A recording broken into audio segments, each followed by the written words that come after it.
We take a look at girls and boys basketball, how to stay safe on the icy roads. We take a look at the presidential inauguration from here at home. And we take a look at our weekend weather with Carissa Daup. This is the Weekly Roar with your hosts, Corey Hegel and Morgan Hummel. Wildcat Sports with Eric Bowles. And a look at Wildcat weather with Carissa Daup.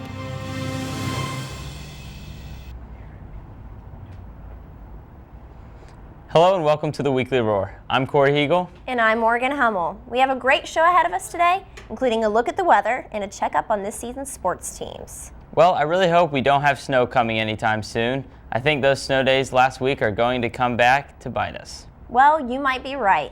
With the Newark schools over its 5 calamity days limit, the school board will add a Saturday session and extend the academic year in June. At a meeting last night, the school board agreed to schedule the makeup days for Saturday, February 21st, and Thursday, June 4th. With the extension at the end of the school year, Teachers' Record Day will be moved to Friday, June 5th. If Mother Nature decides to dump more snow in the months ahead, the school board plans to have students and staff report on following Saturdays as necessary. Well, with that said, let's get an update from Carissa with the weather to see if we should be expecting any more snow.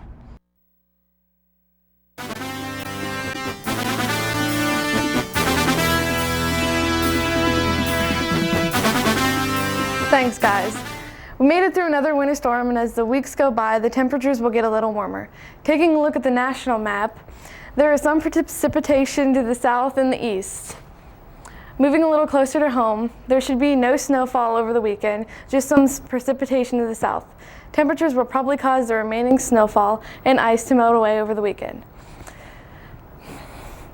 Today will be partly cloudy with a high of 39 and a low of 28. This weekend and early next week, you can see those temperatures becoming a little warmer. Saturday will be partly cloudy with a high of 52 and a low of 33. Sunday will be partly cloudy with a high of 51 and a low of 29. Monday will be partly cloudy with a high of 46 and a low of 29. Tuesday will be rainy with a high of 47 and a low of 35. Have a good weekend, and back to you guys. Thanks, Carissa. That weather we had last week was horrible to drive in. Getting to work was a nightmare. I was scared to drive. I think you're in luck, Corey. Logan is going to tell us about the road conditions and driving safe during the inclement weather. Thanks, guys. I'm Logan Van Wy, and we're here in the heart of Newark, where we're going to update you on how to drive safely this winter season. It's that time of year again, winter season and winter accidents. So who better to talk to than Dave Bardsley, Newark police officer and school resource officer. Make sure you drive safe in the snow because most of the crashes that happen usually happen within 2 miles of your home. The best way to handle it is when it starts to snow, the roads start to get slick. So you just slow down, try to keep a couple car lanes between you and the car in front of you. Just because the speed limit is posted at 35 or 25, do less than that for obvious reasons, because you're going to panic and you're going to hit the brakes and you're going to slide into the car in front of you. So the best thing is to be defensive and just be very careful every place that you go. Driving can be pretty challenging in the snow and ice this season. So the best way is to take caution and drive under the speed limit. We talked to Rick Lanning, driving instructor at Licking Valley Driving School. He had this to say. Reducing your speed, that should be given. You should drop your speed at least 5 miles an hour for every different condition that you may have on the road. Probably the most important thing to do is the following distance. You want to allow more distance between the car in front of you and yourself. Today we use what is known as the second methods, or a timing method. We usually like to say 3 seconds between the car in front of you and you. Well, as you can see, the winter streets can be very dangerous, and I hope these tips helped you out more than they helped me and Kyle. Well, back to you guys. Thanks, Logan. So, Morgan, did you get a chance to go to the Grove City basketball game? No, I really wish I had, though. I heard it was a close call. Well, let's fill you in on the action. Over to Eric Bowles with a sports update. Eric? Thanks, guys. In Newark's battle with the Reynoldsburg Raiders, Rylan Watson led the Cats with 17 points and was 6 for 6 from the free throw line. Ryan Dirks and Cody Dennison both scored 13 points.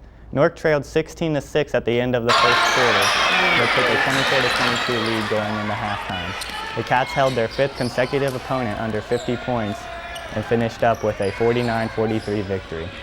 Next, the Wildcats had a home game against the Grove City Greyhounds. Sean O'Keefe came into the game and scored all 11 points he attempted. In the first half, ended with Newark leading 32-31. Cody Dennison gained 16 points and 8 rebounds for Newark. Rollin Watson finished up with 13 points, but it wasn't quite enough as the Greyhounds defeated the Wildcats 59-56. The Lady Cats also battled the Grove City Greyhounds this past week.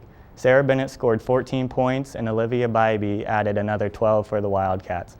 Unfortunately, the ladies suffered the same fate as the guys and lost to the Greyhounds 60-41. That's all for sports. Back to you guys. Thanks, Eric. Speaking of sports, Mr. Jarrett wants to make sure students are aware of the no re-entry policy at the basketball games. Once you leave the ball game, go outside, you must purchase a ticket to re-enter. He suggests that you stay and enjoy the game and cheer on the teams. Speaking of basketball, did you know our newly elected President Obama played basketball all the way through college and law school? Well, I knew he was into football with the Steelers winning the Super Bowl and all, but I wasn't aware of that. Aaron did a story on this inauguration. Let's take a look. Morgan and Corey. I'm Erin Alt here reporting at the Newark Public Library. Nearly 2 months into the new year, we find not only ourselves, but also our nation within the resolve of change. With the last 8 years of the Bush administration being ushered out by a new 4 years of the Obama administration, we see ourselves into a new era. Dianne Feinstein, chairman of the Joint Congressional Inauguration Committee and Democratic Senator of California, began the swearing-in. After calling upon her colleague Robert Bennett to introduce John Paul Stevens, the Associate Justice of the Supreme Court, Joe Biden was sworn into office as the Vice President of the United States. The then President-elect was sworn into office by Chief Justice of the United States John G. Roberts.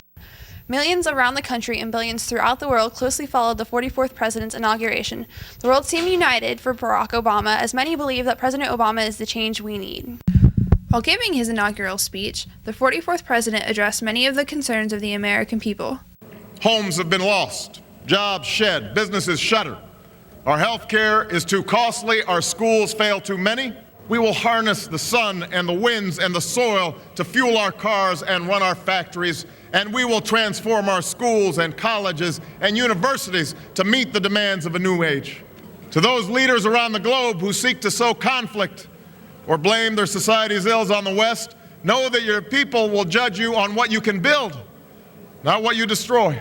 We reject as false the choice between our safety and our ideals. Curious as to how this change of office has affected us here at home, I asked a few Newark citizens their opinions on the new administration. That they stopped focusing on the importance of what needed to be done rather than just the event, and I think a lot of money was wasted on what was spent there that could have been better spent in other ways. And I'm trying to figure out where there's millions of people, how they got off work to go. I had to go to work.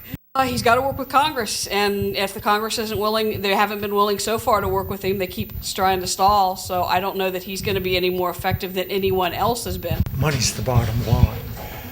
And where once there were things people wouldn't do for money, now that may not be nearly as true. And that, that disappoints me. This country has always been in the lead until the last 15 or 20 years. It's a definite change in our nation's history. We're a white majority country, and we've elected an African American president, and that's the first ever. I was actually very disappointed that apparently neither party had a candidate that had any of the characteristics of a real statesman. I, Barack Hussein Obama. I'm Erin Alt, reporting for the Weekly Roar. Thanks, Aaron. Obama has come a long way from his childhood. He really has. It reminds me of all the college preparation I have just around the corner. It's really stressful and confusing.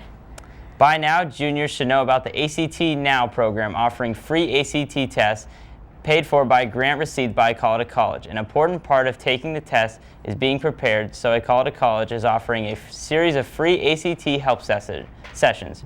The sessions are at Newark High School and take place on February 16th for Turbo ACT Camp. February 26th is the ACT Now Extended Lunch, and March 13th is the ever so important ACT practice test. Be sure to check your mail at home Ask your English teachers or stop by Acala College for more information. Attention college-bound seniors, make filing the FAFSA easier. Apply now for a PIN number for you and one parent. You can go to www.pin.ed.gov or call the Acala College office for details. Well, that's all we have for our show today. We'll be back next week. Have a great weekend. We leave Mater. Go Cats. High school, do work, high school, loyal now thy children stand. As we lift our song to praise thee, better school in all the land. All the strong may be thy rivals, they cannot withstand thy might. For we all shall be defenders of the crimson and the white. All the strong may be thy rivals, they cannot withstand thy might. For we all shall be defenders of the crimson